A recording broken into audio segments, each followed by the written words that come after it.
بسم اللہ الرحمن الرحیم۔ شہباز شریف اور نون لیگ کی حکومت نے پاکستان کی معیشت کو مکمل طور پر تباہ کر دیا۔ وہ دعوے کرتے تھے کہ ملک کی ترقی کریں گے، لیکن ورلڈ بینک کی رپورٹ نے ان کے اس جھوٹ کو اور اس جھوٹ کے پلندے کو کھول دیا ہے۔ غربت کی شرح جو پہلے 18.3% تھی، اب 25.3% ہو گئی، یعنی 3 سال میں 7% کا اضافہ، جو کسی بھی حکومت کے لیے شرمناک۔ شہباز شریف کی حکومت نے عوام کو 2 وقت کی روٹی سے محروم کر دیا ہے، مگر خود ہوائی جہازوں میں یشیاں کر رہے ہیں۔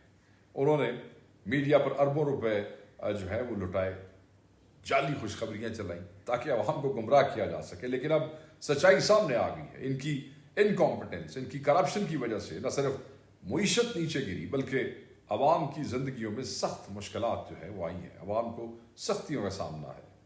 اگر شہباز شریف واقعی ملک اور عوام کے بھلے کے خواہش مند ہوتے تو کرونا اور عالمی ریسیشن جیسے عالمی بحران کے باوجود پی ٹی آئی نے جو معیشت چھوڑی تھی اسے تباہ نہ کرتے۔ ان کی حکومت صرف اپنے مفادات کی تکمیل اور میڈیا کے سیٹھوں کو خوش رکھنے میں مصروف رہی ہے، جس کی وجہ سے پاکستان کی معیشت سبوحالی کا شکار ہے۔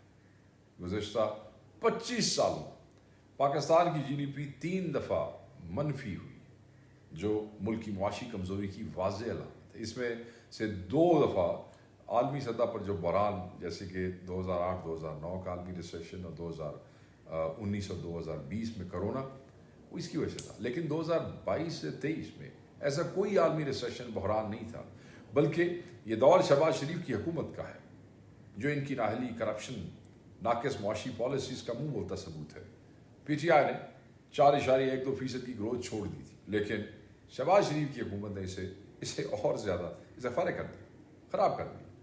شہباز شریف اور نون لیگ کی گورنمنٹ نے نہ صرف معیشت کو بحران میں دھکیلا، بلکہ اپنی عیاشیوں اور میڈیا پر اربوں کے لٹانے کی سیاست میں یہ لوگ مصروف رہے اور کچھ نہیں کیا۔ میڈیا خریدو، میڈیا پہ خرچہ کرو، میڈیا سے فیور لو۔ جب عوام 2 وقت کی روٹی کو ترس رہے ہیں، یہ لوگ جہازوں کی سیریں کر رہے ہیں اور جھوٹی خبروں کے ذریعے خوشحالیوں کا تعصب دینے کی کوشش کر رہے ہیں، جیسے میں نے آپ کو پہلے بتایا۔ اسٹاک مارکیٹ کے جعلی اعداد و شمار اور جھوٹی ترقی کی کہانیاں عوام کو گمراہ کرنے کی کوشش ہیں، جنہیں ورلڈ بینک کی رپورٹ نے، میں دوبارہ کہہ رہا ہوں، کھل کر مسترد کر دیا ہے اور بتا دیا ہے کہ حقائق کیا ہے۔ اگر آپ کو لگتا ہے کہ اس رپورٹ کے بعد شہباز شریف یا حکومت کی انہیں کوئی تھوڑی سی بھی شرم آئے گی، تو یہ غلط فہمی ہے، بلکہ یہ بدنصیب ایک جھوٹ گھڑنے اور میڈیا کے سیٹھوں کو پیسوں کی بوریاں دینے یہ بھی نکل پڑیں گے۔ بھائی، ان کو گاڈ فادر نہیں کہا جاتا، یہ واقعی جرائم کی دنیا کے بے تاج بادشاہ ہے، اور یہ جرم کیا ہے؟ عوام کو لوٹا ہے، انہوں نے مینڈیٹ پہ ڈاکہ ڈالا ہے، معیشت تباہ کی۔ بہت ہی افسوسناک اور تشویشناک صورتحال ہے کہ حکومت نے کسانوں کے ساتھ بھی اتنا ظالمانہ رویہ اپنایا ہے، جس کی وجہ سے نہ صرف کسان تباہ ہوا ہے، بلکہ پورے ملک کی گندم کی پیداوار بھی شدید متاثر ہوئی۔ کسان جو ملک کی معیشت کی ریڑھ کی ہڈی ہے، انہیں کسان مافیا کہنا اور ان کی جائز امدادی قیمت نہ دینا ایک سنگین غلطی تھی، جس نے کسانوں کو منڈی میں نقصان اٹھانے پر مجبور کر دیا۔ حکومت کی نااہلی اور کسان دشمن پالیسیز کی وجہ سے کسان نے اپنی فصل 1600 سے 2000 کے درمیان من بیچی ہے، جبکہ آج اس کی قیمت 3500 روپے تک جا پہنچی۔ مطلب کسان کو پہلے ہی نقصان اٹھانا پڑا۔ آپ تاریخ اٹھا کے دیکھ لیں، جب بھی اس فیملی کی گورنمنٹ آئی ہے، یہ مسلط ہوئے ہیں، کسان اور ایگریکلچر، زراعت دونوں ہی تباہ ہوئی ہیں۔ جب فصل کسان کے پاس ہوتی ہے تو سستی، اونے پونے، اور کسان کے خرچے بھی پورے نہیں ہوتے، جس کا نتیجہ یہ نکلتا ہے کہ کسان مقروض ہوتا چلا جاتا ہے اور زراعت میں کمی واقع ہوتی ہے۔ ایسے میں جب پیداوار کم ہوتی ہے تو گندم کی درآمد پر اربوں ڈالرز خرچ کرنا پڑتے ہیں، جو ملک کے وسائل کا ضیاع ہے، ٹوٹل ویسٹ، اور مہنگائی کا سبب بنتا ہے۔ مہنگائی ہوتی ہے۔ آپ وزیر خوراک رانا تنویر کا یہ اعترافی بیان دیکھیں نا، وہ کہہ رہا ہے کہ $1.5 ارب کی گندم درآمد کرنی پڑے گی۔ حکومت کی ناکامی کا واضح جو ہے وہ ثبوت ہے۔ دوسری طرف خان صاحب کے دور میں کسانوں کی حالت بہت بہتر تھی۔ کسان کو سستی بجلی، تیل اور کھاد کے ساتھ ساتھ فصلوں کی اچھی قیمت بھی مل رہی تھی۔ یاد رکھیے گا، کسی کسان سے پوچھیں وہ آپ کو بتائے گا، یاد کرتا ہے خان کو۔ ان کے دور میں کسانوں کو امدادی قیمتیں دی گئی، ان کے مسائل پر توجہ دی گئی اور کسانوں کی حوصلہ افزائی کی گئی۔ کسانوں کو بنیادی سہولیات فراہم کرنے کی کوشش ہوئی، جس کی وجہ سے گندم کی پیداوار مستحکم رہی اور ملک کو گندم کی درآمد پر کم انحصار کرنا پڑا۔ مگر موجودہ حکومت نے کسانوں کو نظر انداز کیا ہے، ان کی مشکلات بڑھائی ہیں، ان پہ سختیاں بڑھ گئی ہیں اور انہیں نقصان دے رہے ہیں۔ اس کے نتیجے میں کسانوں کی حالت زار جو ہے وہ کمپیریٹیولی خراب ہوئی ہے.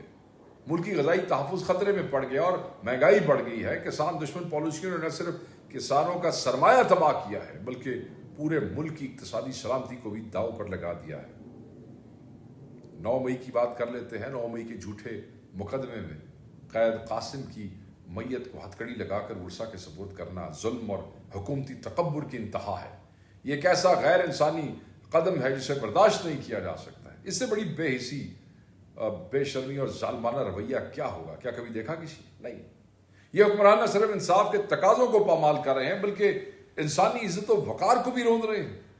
اللہ کے قہر سے بچنا ان ظالموں کے لیے ممکن نہیں ہے کیونکہ ظلم کے خلاف قدرت کا حساب سخت ہوتا ہے.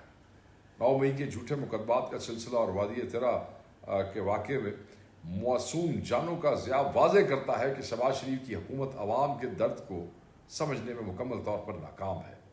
یہ حکومت نہ صرف قانون کی حکمرانی کو پامال کر رہی ہے بلکہ عوام کی جان و مال کے تحفظ میں بھی مکمل طور پر ناکام رہی ہے.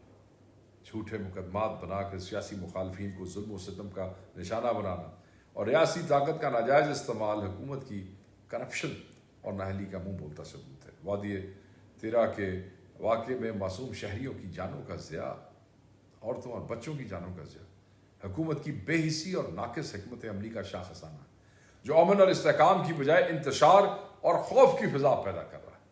شہباز حکومت نے اپنے عوام کے ساتھ یہ ایسا ظلم کیا ہے جو کبھی نہیں بھلایا جائے گا. Thank you very much.